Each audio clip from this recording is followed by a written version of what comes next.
پیارے پاکستان کے پیارے پاکستانیوں، آپ نے موویز میں ہیرو کو بولتے ہوئے سنا ہوگا کہ میرے پاس عزت ہے، شہرت ہے، دولت ہے، پیسے ہیں، یہ ہے وہ ہے۔ اب یہاں پہ پاکستانی سے اگر کوئی پوچھے کہ بھائی آپ کے پاس کیا ہے، تو وہ کہے گا میرے پاس جو ہے وہ ڈگی والا وزیر اعظم ہے۔ ابھی ریسنٹلی جو ہے وہ ضیاء الحق صاحب کے بیٹے ہیں اعجاز الحق، انہوں نے اسٹیٹمنٹ دی ہے میڈیا پہ، کہا کہ بھائی یہ جو شہباز شریف ہے خان صاحب کی حکومت میں گاڑی کی ڈگی میں جو ہے بیٹھ کے یہ آرمی ہاؤس میں جو ہے وہ جاتا رہا اور وہاں پہ جا کے جو ہے وہ یہ ڈیلے کھڑکاتا رہا رات کو۔ اس طرح کا جو ہے وہ اس وقت وزیر اعظم ہمارے اوپر مسلط ہوا ہے، جو گاڑی کی ڈگی میں لیٹ کے آرمی ہاؤس جاتا رہا اور وہاں پہ جا کے ڈیلے کرتا رہا۔ یہ وہی وزیر اعظم ہے جب اس کو عدالت میں بلایا جاتا تھا منی لانڈرنگ کیس میں کہ آپ آئیں پیشی پہ، تو یہ کہتا تھا میری کمر میں درد ہے۔ ایک بار ایمبولینس میں چلا گیا، جی بڑی شدید تکلیف ہے۔ پھر بعد میں خیر وزیر اعظم بن گیا تو پھر یہ گیا ہی نہیں، ڈرامے کرتا رہا، جی آج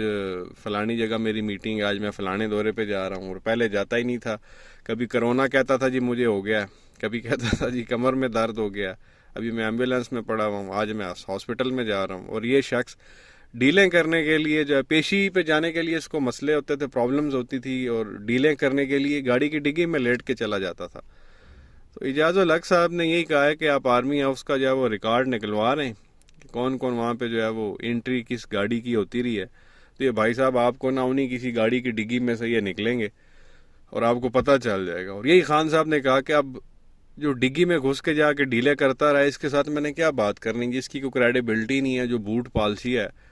جو اپنے آپ کہہ لیں کہ کیس ختم کروانے کے لیے، کیس معاف کروانے کے لیے، اپنی کرپشن بچانے کے لیے، وزیر اعظم بننے کے لیے اس لیول پہ گر سکتا ہے، اس کی کیا کریڈیبلٹی ہوگی؟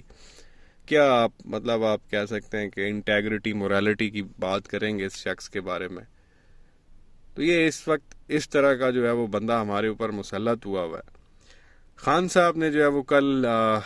کہہ دیا کہ جمعے والے دن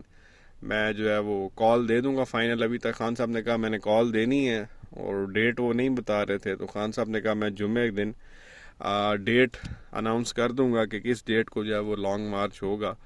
اور لوگ جو ہے وہ اسلام آباد آئیں گے۔ احتجاج جو ہو رہا تھا، نون لیگ والوں نے بڑا رولا ڈالا جی کہ احتجاج نہیں ہوا، پھر خان صاحب نے خود ہی احتجاج جو ہے وہ ختم کر دی، جو خان صاحب کو ڈسکوالیفائی کیا گیا ہے الیکشن کمیشن کی جانب سے، جو ان کو بات سمجھ ہی نہیں آئی، بیوقوفوں کو، پٹواریوں کو، مخالفین کو۔ اب نواز شریف کی جو ڈسکوالیفیکیشن ہے، نہ اہلی ہے، وہ تا حیات ہے، وہ کبھی الیکشن لڑ ہی نہیں سکتا، نہ سیاست میں آ سکتا ہے۔ خان صاحب کی جو ڈسکوالیفیکیشن ہے وہ فار دا ٹائم بینگ ہے، یہ جو بس ابھی ہو گئی ہے کہانی ختم، کل کوئی نیا الیکشن ہو خان صاحب اس میں جو ہے وہ کانٹیسٹ کر سکتے ہیں، الیکشن لڑ سکتے ہیں،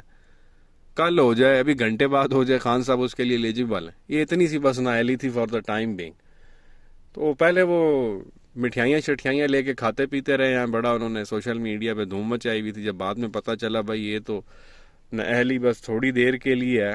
چند منٹس کے لیے، گھنٹوں کے لیے، اگلے الیکشن کے لیے خان صاحب ایلیجیبل ہیں، تو اب وہ کہہ رہے ہیں جی یہ کس طرح کا فیصلہ ہے، نواز شریف کو تو تا حیات کر دیا تھا۔ تو ان لوگوں کو سمجھ نہیں آئی، بیوقوفوں کو۔ بہرحال اس ڈسکوالیفیکیشن سے خان صاحب کو کوئی ٹکے کا فرق نہیں پڑتا، الٹا ان کی جو ہے وہ عزت بڑی ہے، پاپولیرٹی میں مزید اضافہ ہوا ہے، جس طرح کا بھونڈا فیصلہ آیا۔ اب پٹیشن دائر کر دی گئی اسلام آباد ہائی کورٹ میں، کل سماعت ہوگی، اور اس میں سب یہی کہہ رہے ہیں جو قانونی ماہرین ہیں کہ یہ کل ہی انشاءاللہ جو ہے یہ فیصلہ کو کالعدم قرار دے دیا جائے گا، اور خان صاحب جو ہے وہ دوبارہ اہل ہو جائیں گے، اور جمعے والے دن جو ہے وہ خان صاحب ڈیٹ بھی اناؤنس کر دیں گے کہ کس ڈیٹ کو جو ہے وہ لانگ مارچ ہوگا یہاں اسلام آباد میں آنا ہے۔ اب جس دن یہ جمعہ والے دن خان صاحب کو ڈسکوالیفائی کیا گیا تو پٹواریوں کی جانب سے بڑا کہا گیا کہ بھائی یہ دیکھو لوگ اتنے نہیں نکلے، اور خان صاحب نے خود ہی جو ہے وہ دھرنا ختم کرنے کی بات کر دی ہے۔ بیسیکلی بات یہ تھی کہ وہ کوئی پوائنٹ نہیں تھا۔ اب کے پی کے میں اگر مظاہرے ہوتے تو وہاں خان صاحب کی اپنی حکومت تھی، تو وہاں پہ مظاہرہ کرنے کا کوئی مطلب نہیں بنتا۔ اسی طرح سے پنجاب میں بھی پی ٹی آئی کی حکومت ہے، تو پنجاب کو بلاک کرنے کا کوئی فائدہ ہے نہیں، کیونکہ حکومت ہی اپنی ہے، تو اپنی حکومت کے جو ہے وہ آپ خلاف روڑے اٹکائیں گے تو اس کا کوئی پوائنٹ نہیں بنتا۔ احتجاج اگر کہیں کرنا چاہیے تھا تو وہ صرف اسلام آباد میں بنتا، جہاں پہ یہ بیٹھے ہوئے ہیں چور۔ تو انشاءاللہ جب یہ جمعے کو انشاءاللہ خان صاحب اناؤنس کریں گے تو پھر کے پی کے سے بھی لوگ آئیں گے لاکھوں کی تعداد میں، پنجاب سے بھی آئیں گے، 20 لاکھ تک کہا جا رہا ہے کہ اگر لوگ اکٹھے ہو گئے تو یہ ختم ہو جائے گا سارا کچھ، اور فریش جو الیکشنز ہیں وہ اناؤنس ہو جائیں گے، اور سارا کچھ آپ دیکھ لیں کچھ ہونا نہیں، کیونکہ 26 کلومیٹر کا یہ سارا معاملہ، ایک طرف سے جو ہے وہ کے پی کے سے لوگ آ جائیں گے، ادھر پنجاب سے آ جائیں گے، یہ ویسے ہی جو ہے وہ آپ کہہ لیں کہ یہ جیل بن جانی ہے، تو یہ کدھر جائیں گے، تو یہ کس طرح سے رکوائیں گے، تو کچھ ہو نہیں سکتا۔ اور جس کی وجہ سے خان صاحب جو ہے وہ یہ لانگ مارچ نہیں کر رہے تھے، اس کے پیچھے ایک بہت بڑی وجہ ہے، اور اس نے خود ہی کہہ دیا جی میں نے 5 ہفتوں کے بعد چلے جانا ہے۔